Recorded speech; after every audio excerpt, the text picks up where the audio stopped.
What's going on? Welcome to Journey Church Online. We are so excited that you've joined us for service this morning. And we've got some cool stuff going on. We are in two places at once today. We've got our tailgate service going on in our parking lot up at our building in Three-Way, Tennessee, and we are right here online with you. We would love to connect with you. There's a few ways you can do that. If you want to drop a comment in the comment section now, you can do that. If you've got things that we can be praying with you about, you can send us a message through Facebook, or you can email us at prayer@ourjourney.com. Man, we know these last few months have been different and a little rough, but we are so thankful for everyone who has continued to partner with Journey as we continue to help people take their next steps towards Jesus. If you're looking for a way to give today, you can hop on over to ourjourney.com and you can find all that information right there for you.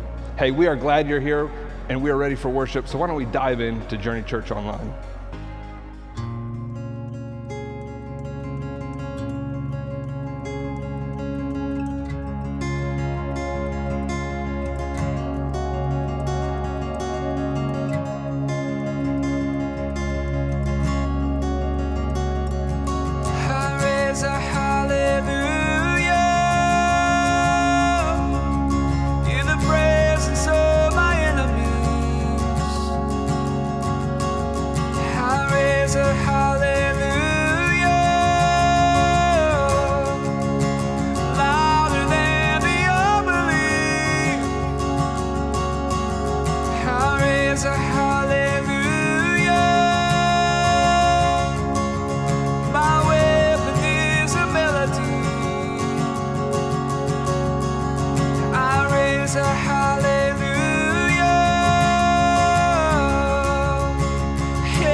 So there's this little book, it's actually called the All Better book, where children are asked how to solve really big problems. Little kids come up with their own solutions. So one of the issues is they're saying that telling people that smoking is bad for them doesn't work. So what would you do to help them quit? So Alexis, age 8, says, I would go to a smoker's house, I would pretend to smoke and die. Alexis is a future actor, no doubt. Here's another problem. Too many people spend hours at jobs where they're unhappy. They give their boss some suggestions is the goal. Andrew, age 9, says, I pay them double and then have a big tickling machine for unhappy workers. Here's the toughest problem of all. It's the one we want to think about today. With billions of people in the world, someone should be able to come up with a way or a system where no one is lonely. What do you suggest? And then little kids came up with their own answers. Kalani, age 8, said, people should find lonely people and ask their name and address. And then ask people who aren't lonely their name and address. When you have an even amount of each, assign lonely and not lonely people together in the newspaper. She's going to develop a dating app and make millions of dollars. Here's another idea. Make food that talks to you. And when you eat it, for instance, it might say, how are you doing? Or, what happened today? That was from Max, age 9. Another one said these words, sing a song, stomp your feet, read a book.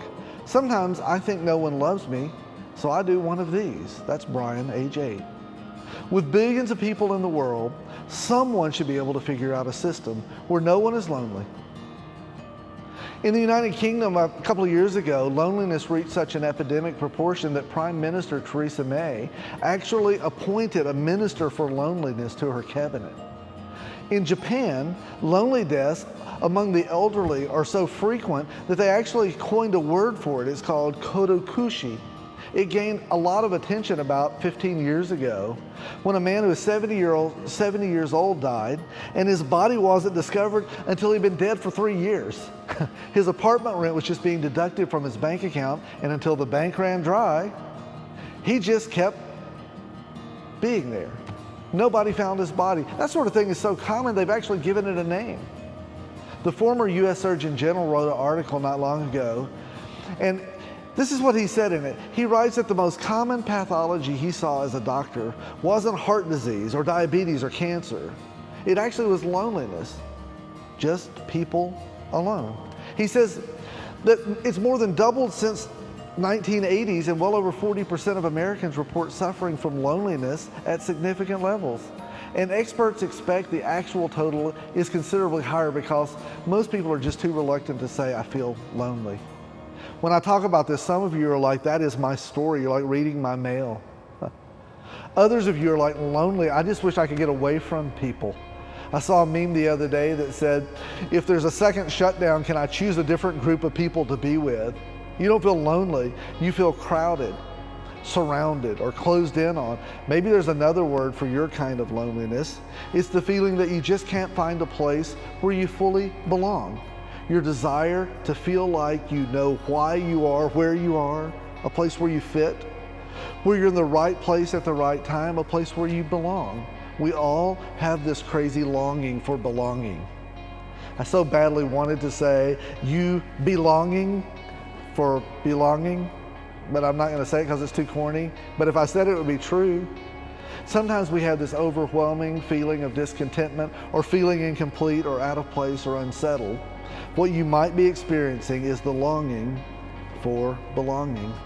With billions of people in the world, someone should be able to figure out a system where no one is lonely, where anyone can belong, and the good news is somebody did.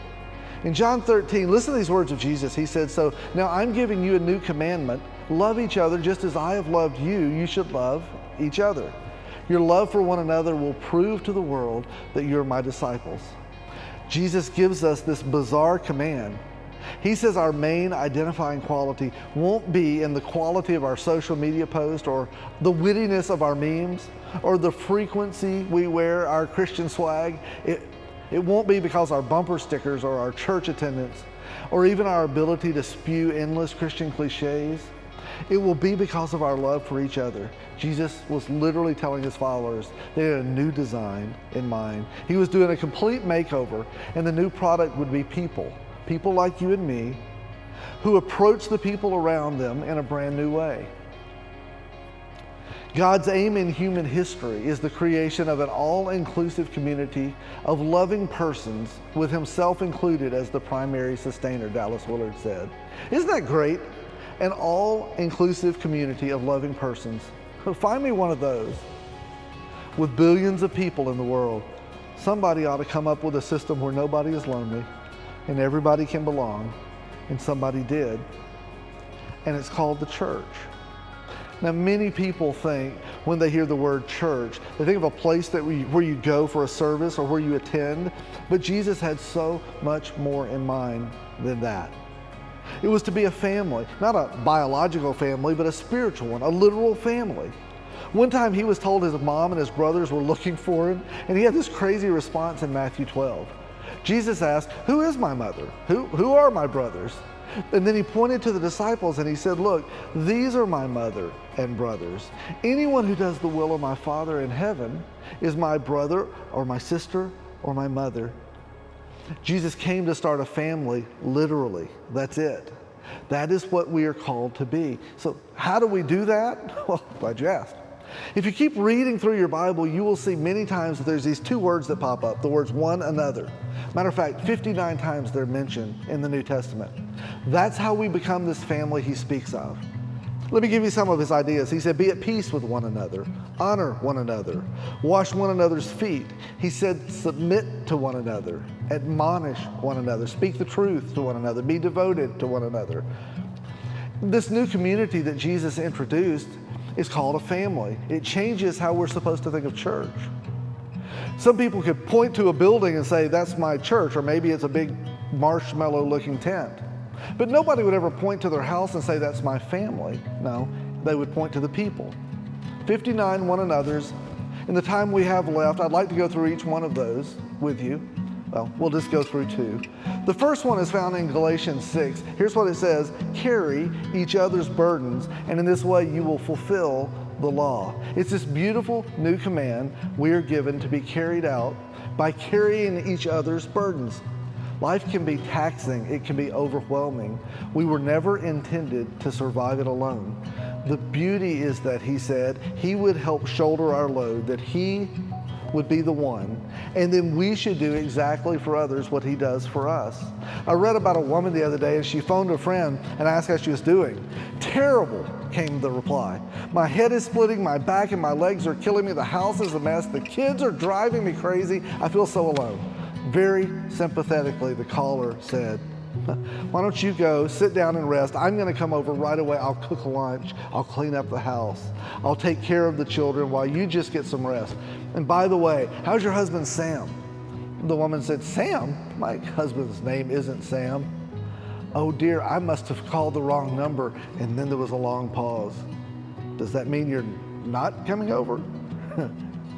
What has changed in our world is not the burden of health or the burden of parenting or the burden of addiction or the burden of failure or the burden of loss. Those things have always existed. What has changed is that no one is coming over. We live in a world that offers all of this unthinkable opportunity, but for many of us, no one is coming over. Carry one another's burdens. When I read those words, it almost seems a little overwhelming to me. It doesn't really mean that I have to take responsibility for a bunch of other people. As a matter of fact, just the opposite is the case. Just a couple of sentences later in Galatians 6:5, it says this: for each one should carry their own load. It almost seems like the writer's contradicting what he just said. Carry one another's burdens, and then carry your own load. But it's not contradictory. The word load in this verse, carry your own load, is kind of like, in our day, a backpack. It's something you're able to do. You can handle it. Carry your own backpack is what he's saying. The word a couple of verses before, burden, it's a much heavier term. It's much more like a boulder. Someone can't carry it on their own.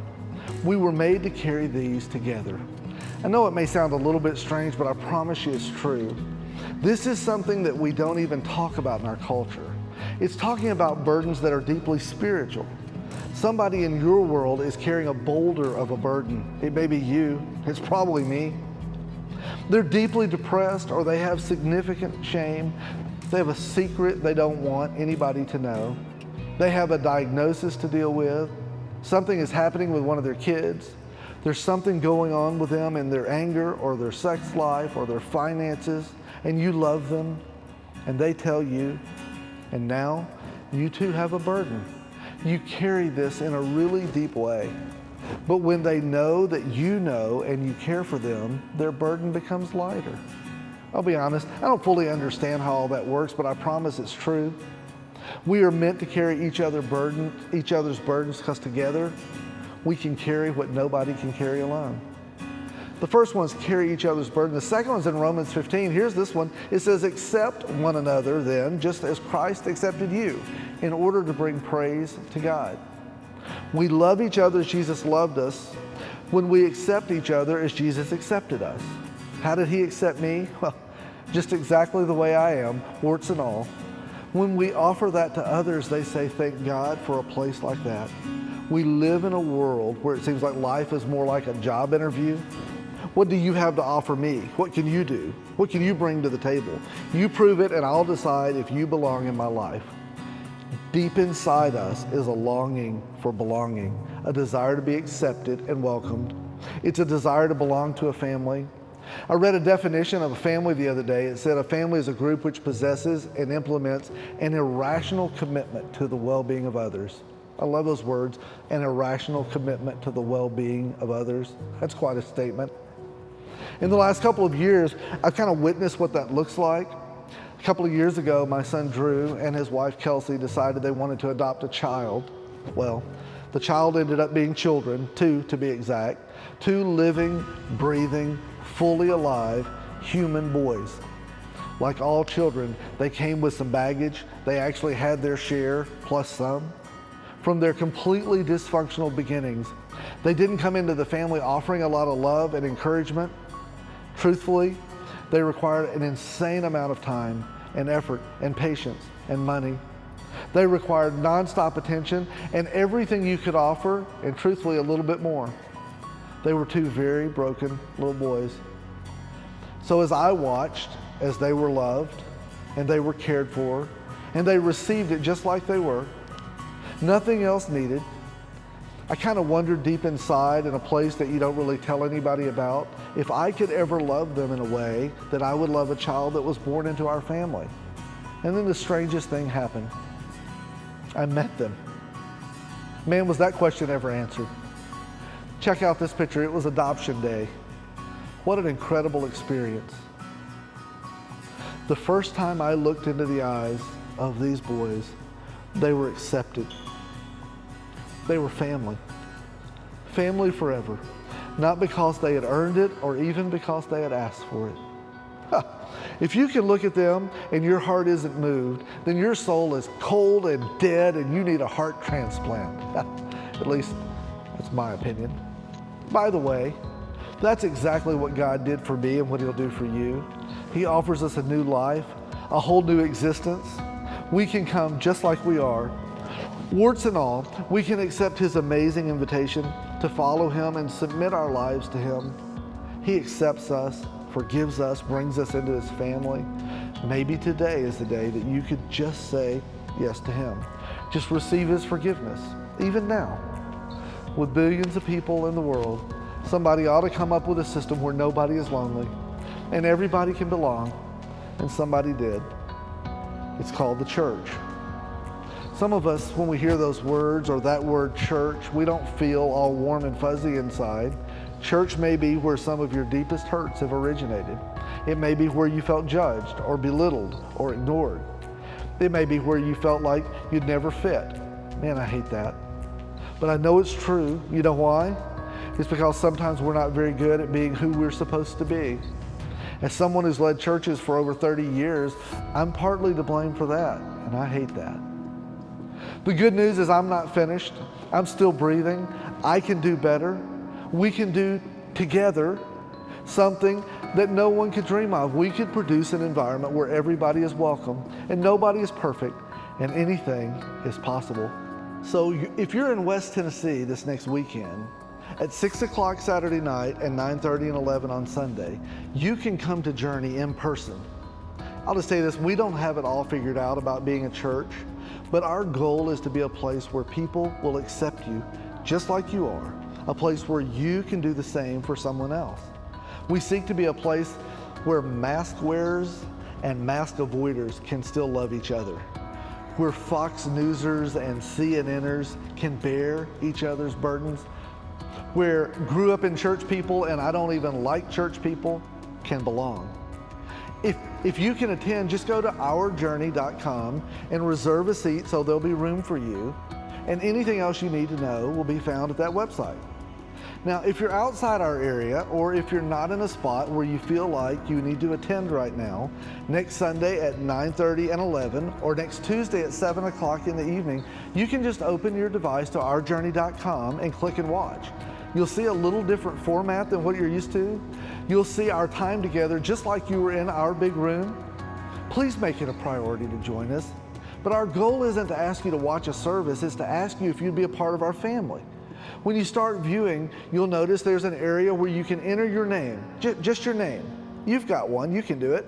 Our hope is that when you do that, one of our hosts will welcome you personally. Please don't just be a spectator, engage, join in. Maybe you can help welcome others. Electronically, we can begin to get to know each other. Now, it's not an instant thing, but it is possible. Our goal is to build an online church campus, a place where broken, lonely, or hurting people, or in other words, people, can find people who care. A place where together we can engage with God and learn and grow. Now, will that process be easy or perfect? No, because nothing is. Will it be worth it?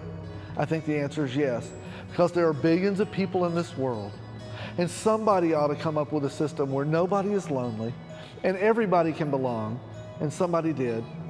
It's called the church, and you belong. Man, what an awesome word from Chris this morning. That longing to belong is something that I think each and every one of us have dealt with at some point over these last few months. And at Journey Church, we are excited that we are a place where you can belong, where you have a place to belong. And starting next week, we are adding a few new places where you can dive in, get connected, and find a place where you can belong here at Journey Church. Starting next week, we'll have 3 in-person services: Saturday night at 6 p.m., Sunday morning at 9:30 and 11. What you want to do for those services is hop on over to ourjourney.com and save a seat for you and your family. If you're bringing kids with you, you want to save them a seat in our children's ministry area as well. All those instructions are real easy to follow right there at ourjourney.com. Now, if you can't be with us in person, don't fret. We have a place for you. We're going to be right here, Journey Church online services. And next week, we're adding a new service time. We'll be getting together at 9:30 and 11 on Sunday morning, and then Tuesday nights at 7 p.m. Again, we're going to be doing that at ourjourney.com. So hop on over there to get plugged in with Journey Church online.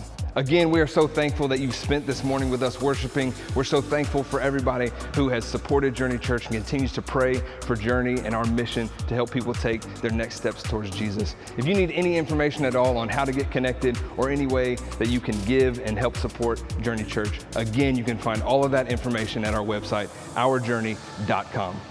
I hope you guys have a great day. We'll see you next week.